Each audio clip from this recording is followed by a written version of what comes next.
morning mga katropay! Ako si Karina Bautista, ang special agent na live na makakasama ng ating lead investigator na si Kuya Luis Manzano para mag-imbestiga at manalo ng pabuya. Kaya tulungan nyo kaming magsiyasat at magmatsyag, kaya naman maki-hashtag tamang inala sa payna para makita namin ang mga nahuhuli ninyong mga clues. Yes, ngayong Sabado at Linggo, isang espesyal na kaso ang ating iimbestigahan dahil sa nalalapit na Halloween. At syempre, mas matindi din ang ating bagong mga pabuya basta tama ang hinala ninyo. Bawat kutob nyo ay maaaring makapagpanalo sa inyo ng 4,000 pesos. At kung tama naman ang hinala kung sino ang salarin, sa iyo ang pabuyang 10,000 pesos! Ngayong Sabado, may 3 tanong akong ibibigay sa inyo na konektado sa ating kaso.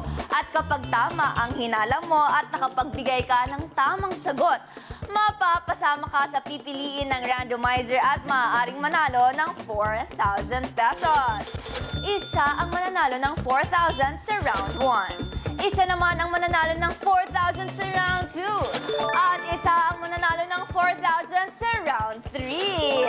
At hindi lang yan, bukas naman Linggo, 4,000 ulit ang ipapamigay sa unang 2 round. At kung naging mapagmatsyag at tama ang iyong hinala kung sino ang salarin, sa'yo ibibigay ang ikatlong tanong na pwede mong mapanalo ang 10,000 pesos. Yes, ibig sabihin yan, kung gusto nyong manalo ng mas malaking papremyo, syempre kailangan tumutok na kayo ngayon hanggang bukas mga katropay. Kaya kung first time nyo pong makiimbestiga, pumunta na sa pi.com.ph, mag-login o mag-register at kumplituhin ang profile at makipindot finalo na.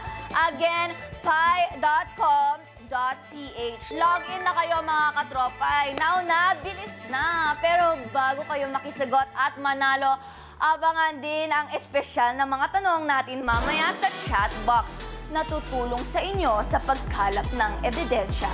Kaya naman, simulan na natin agad ang investigasyon. Ano ba ang inaabangang kaso ngayong linggo? Nako, samahan na natin ang alam ko, Kuya Luis?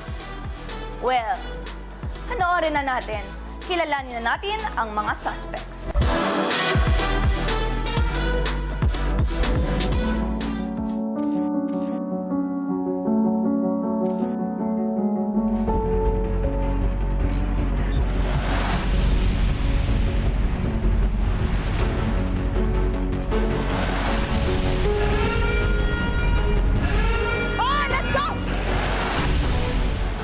Zombies? Bakit may mga zombies? So, ibig sabihin may virus yun? Nakakatakot naman. Ano ba yan? May nakagat ang zombie na ito. Isa sa inyo yon.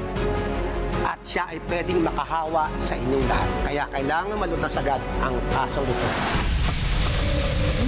Yes!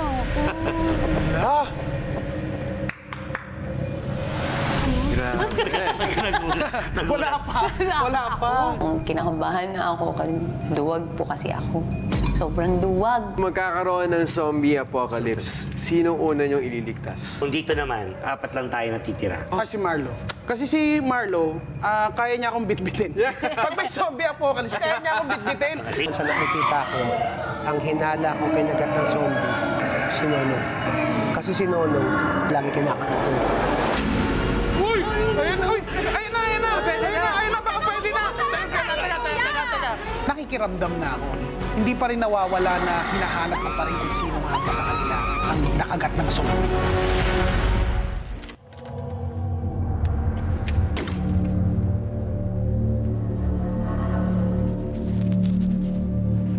Marami tayong kinakatakutang mangyari sa buhay natin. Pero ang pinaka nakakatakot na iniiwasan natin mangyari ay maloko sa akala nating totoo. Kaya kung ramdam mong malakas ang iyong kutob sa maling akala, kilabutan ka na dahil ikaw ay may tamang hinala.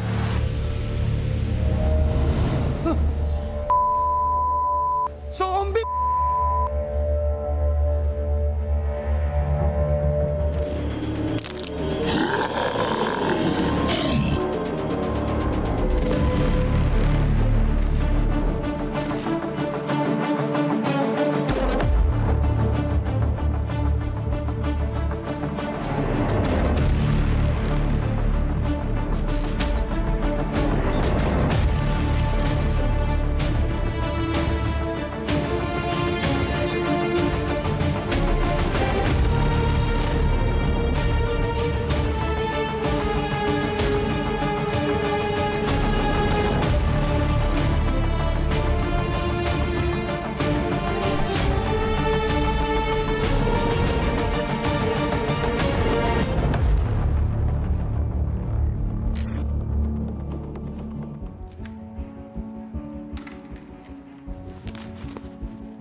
Ako, si Luis Manzano, ang inyong lead investigator.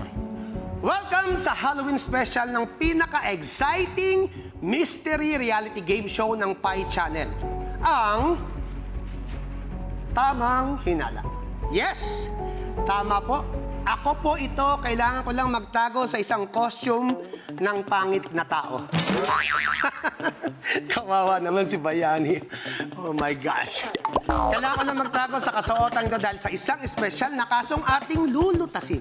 At kasama kayo sa pag-iimbestiga, mga katropay. Mamaya, mapapanood nyo rin at makakasama sa pag-iimbestiga si A Special Agent Karina Bautista. At maaari niya kayong bigyan ng pabuya sa bawat tamang hinala ninyo. Pumunta sa fi.com.ph at sagutin ang mga tanong na ibibigay ni Karina. Galingan ang pag-iimbestiga para mahuli ang tamang sagot at maging isa sa pwedeng manalo ng mas pinalaking pabuya tuwing Sabado.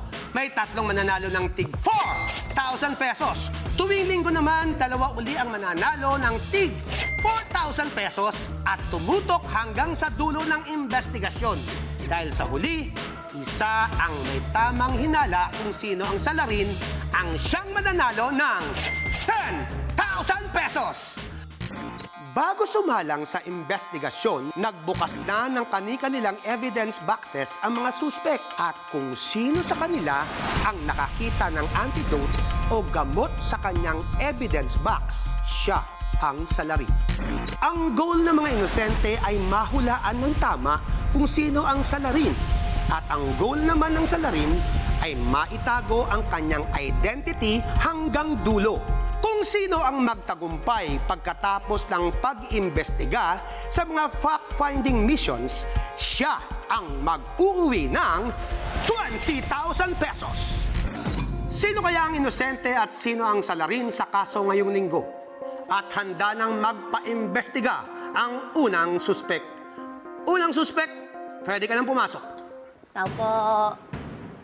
Tuloy ka? Apo. Tuloy ka, Jenica. Ako po si Jenica Garcia. Napanood niyo po ako sa It's Your Lucky Day kapag kahapon, kapag kagabi naman po, syempre sa You're the Boss, dito rin sa Pi. Ako rin po ang gumanap bilang Lala sa Dirty Linen. Hindi ako magaling magtago ng feelings. At wala rin akong women's intuition. Maniwala kayo sa akin, wala talaga. Hindi ko alam kung bakit wala akong ganon. Kasi dapat daw pag babae, maganon. Yung malakas yung kutob. Kaya lang kasi akala ko sa mga pangyayari sa buhay ko, natuto na akong huwag magtiwala sa tao. Pero hindi ko mapigilan, talagang ganon ako. Parang pag may sinabi sa akin, na niniwala talaga ako kaagad. Jenica, balita ko marami ka raw kinatatakutan. Pwede mo makwentuhan kami kung ano yung kinatatakutan mo? Kayo po, kinakatakutan ko sa ngayon. Ah, very Opo. good. Opo. Bukod sa akin, sino pa kinatatakutan mo? Matatakutin ka ba talaga? Medyo duwag po. Opo. Duwag ka? Opo. Ngayon nga po kinakabahan ako kasi wala akong nakikitang camera. Parang pakiramdam ko may ginawa talaga akong mali. Ganun yung Talaga? pakiramdam. Bakit ka kinakabahan? Sa pag-ibig ba, duwag ka rin o lumalaban? Sa pag-ibig, kuya, lumalaban. Pero alam ko kung kailan bibitaw. Papapasukin ko na ang ikalawang suspect. Hello, may yellow po kayo. Hi everyone, my name is Iamina. I am an actress, the first ever transgender best actress in Philippine cinema. Wow, charot. I am also a comedian and a vlogger. Isa sa mga magagamit kong skills, of course, yung acting, yan, number 1. At syempre, yung mag-keep ng secrets. Ayan, syempre, yung talagang sikreto at pinag-usapan nyo ng friend mo or anything or family, something. Ikikip mo lang yan. Iya, kumusta ka? Okay naman, kinakabahan din. Bakit ka kinakabahan? Ano ang kinatatakutan mo sa buhay? Madami. Madami akong kinakabahan. Baka meron kang nakakatakot na kwento na gusto mong i-share. Nung isang araw lang sa bahay, kasi mag-isa ko lang sa bahay. Tapos? Paggising ko, gulat ako eh. Akala ko may kasamang boses ko pala yun. Akala mo may kasama ko pero ikaw pala. Boses ko lang pala yun. Ako natakot din. Diba? Nakatakot to. Isa pa nga, paano ka natakot? Sino yun? Ano ba yun? Nagulat ako pala yun. Nakakatakot nga. Sobra. Sige, maganda pa sumuiyak. Papasuhin ko na ikatlong suspect. Pumasok ka na.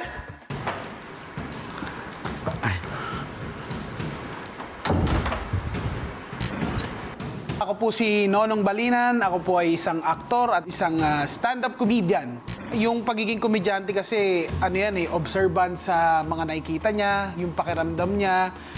Kasi bumabase yan dun sa kung paano niya ilabas yung comedy dun sa room. So, dahil doon, talagang nararamdaman ko sa isang tao kung ano nga ba ang ginagawa niyang mali dahil sa obserbasyon ko. Sandali. Alam nyo, ako si Luis, naka-costume ng isang nakakatakot na tao. Ako lang dapat ang naka-costume. Hindi siya naka-costume. Hindi siya naka-costume. Dito po na yan. Tunay ka ba? Oo, double chin ko yan eh. Naka-costume ka. Paano kung naka-costume ka ng pongpagong? Hindi. Ako talaga So, to. ikaw talaga to? Oo, pagka gumanon ako, pong-pagong Okay, yan. okay. Ano ang kinatatakutan mo naman bukod sa sarili mo? Siyempre yung tumaas yung uric acid ko. Tumaas ang uric acid mo? Oo, ang hirap maglakad pag ganyan ko Huwag ka yan. mag-alala. Ako, matagal na. Meron ako dito. Ganun. Ano ba kinakain mo? Sinimula na nagkaroon na mataas na yung uric acid ko, hindi na ako kumain ng munggo, ganyan. Munggo. O, nalaman ko na ganun pala yung, di ba ng mga bata tayo, pinapanood tayo sa munggo. Hinahanda na pala tayo ng magulang natin sa sakit ng gout. Kaya pala tayo pinapalood sa munggo dahil balang araw magkaka-uric acid tayo. Oo. Na mataas. Feeling ko lang yung salarin might be someone who's like funny or who can get away with it because he's jolly. Si Kuya Nonong. Sige, papasukin na natin ang ika-4 na suspect. Oh. Buti meron tayong kamukha dito. Ako po si Marlo Mortel. Una ako nakilala sa Be Careful With My Heart. Sa ngayon, I'm doing music, so abangan niyo yung album ko soon under Star Music. Passionate ako when it comes to psychology. So I really love human behavior. Pagdating sa pag-observe, I'm confident na magaling ako dyan talaga. Expertise ko talaga yan. I studied neuroscience sa Harvard Online nung pandemic. So talagang favorite ko yan na pagka yung mga tao, kung paano sila unique in their own ways when it comes to their actions and personalities. Marlo Mortel is the best policy. Kumusta? Okay lang, excited ako. Alam mo, musog-usog ka doon, no? Wala na siyang lamesa. Sa tatlong kasama mo, Marlo, kanino ka pinaka natatakot? Siguro kay Iya. Kasi medyo kakilala ko na talaga si Jenica Encino. No? So si Iya hindi po masyado. So, I don't know. Si Iya, alam ko na matalino siya. When it comes to playing games, baka siya yung makatapatan ko. Okay lang. Kaya naman minsan, di ba, sa unang tingin, Sa unang tingin lang. Oo. Nung pangalawang tingin mo na kay Ian, natakot ka pa rin ba? Hindi, sobrang ganda pala talaga. ito naman. Maitanong ko lang, alam nyo ba kung bakit kayo narito? Kayo ang mga suspect sa isang kasong kailangan nating lutasin. Panoorin nyo to.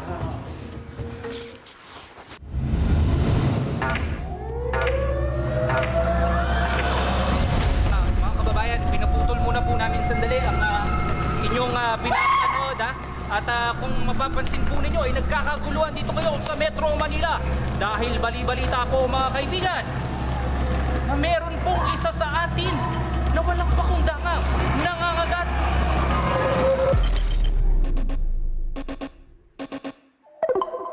Kailangan ma-aksyonan to. Nakakatakot. Hindi ko alam paano nangyari to. Sorry, nakatulog lang. Ito na ata. Umaatake na. Ang mga zombie! Wala kayo, Jer! Lahat po ay pinapayuhan na huwag na pong lumabas. Mag-ingat po kayo. Pero mag-ingat din po kayo sa loob. Dahil baka isa sa mga kasama nyo ay isa ng zombie!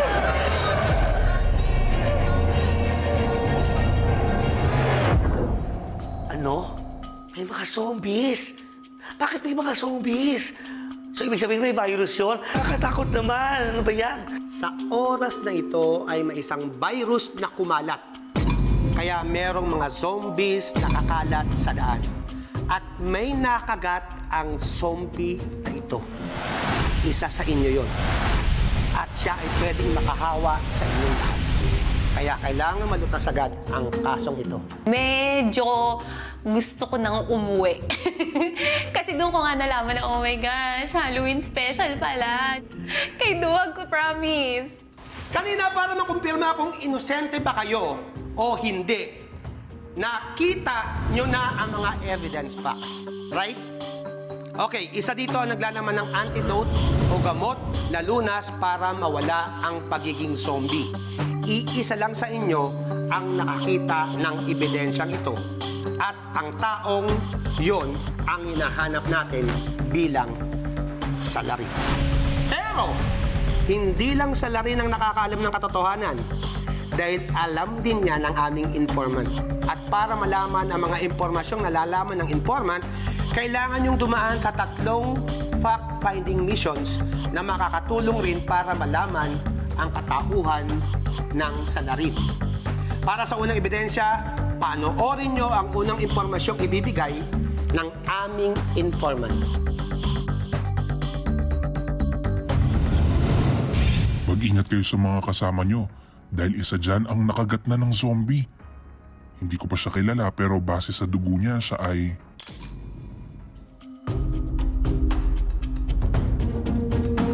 Base daw sa dugo. At kung mapapansin nyo, ang payat ng informant namin pero napakalaki ng boses. Para malaman kung anong ebidensyang tinutukoy ng informant, kailangan nyong gawin ang unang fact-finding mission. Tingnan natin. Ang dugo ng salarin ay makikita sa scene of the crime. Para malaman kung anong blood type niya, kailangan nyong isalin ang dugo mula sa mga tube hanggang sa kabilang dulo ng gamit ang mga tubo. Isa ang magsasalin at ang iba naman ay kailangang pagdikit-dikitin ng tubo para makaabot ang dugo sa kabilang dulo. Kapag umabot na sa marker ang dugo, pwede nyo nang kunin ang container para malaman ang blood type ng salarin. Meron lang kayong 15 minutes para gawin ang mission.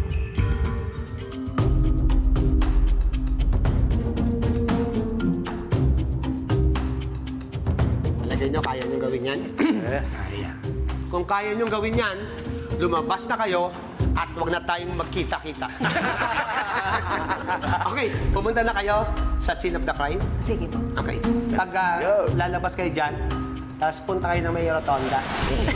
Kuya yan. Doon na yun? Kailangan talaga ng ebidensya, siyempre. At saka tamang pagkilatis ng bawat galaw at lahat pananalita ng mga suspects na kasama.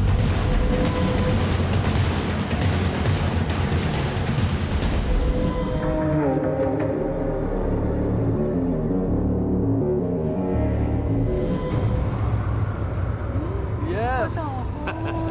Ah,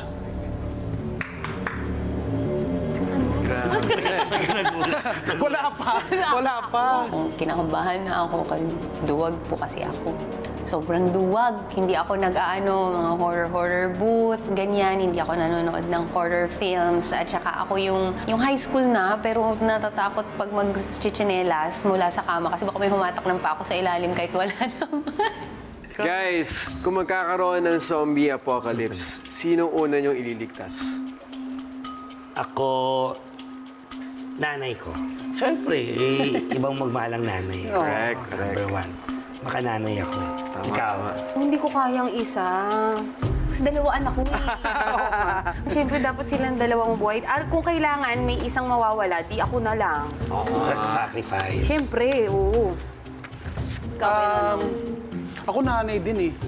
Nanay din talaga ako. Kasi, sino magluluto para sa akin? Magluto Pagkain pa rin. Siyempre kasi, pagkakasama mo yung nanay mo, lahat meron eh, di ba? Yung mga nanay, kung ano ang hingilin mo, meron yan. Hindi pwedeng wala. Ako tatay ko. Kasi wala na yung mami ko, so kami 2 na lang. Tulong-tulong Oo kami. nga pala. Oo. Nakikiramdam na ako.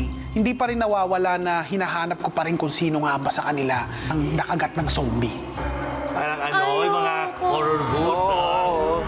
Hindi ako nag-horror booth. Saya. Ako gusto kong pumapasok doon, pero Same. matatakotin ako. Matatakotin ka. Gusto kong sumisigaw, pero masaya naman Oo. pagkatapos.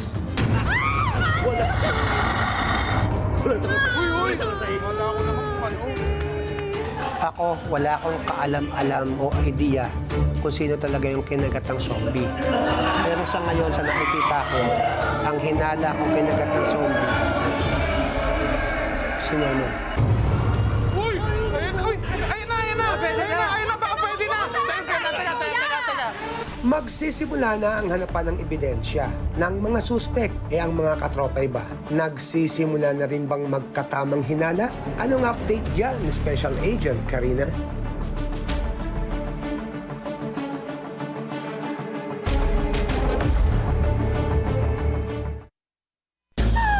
OMG! Kuya Yani! May mga nagkalat na zombies ngayong Halloween! Ay, grabe. Baka meron dito, guys. Huwag kayo nang...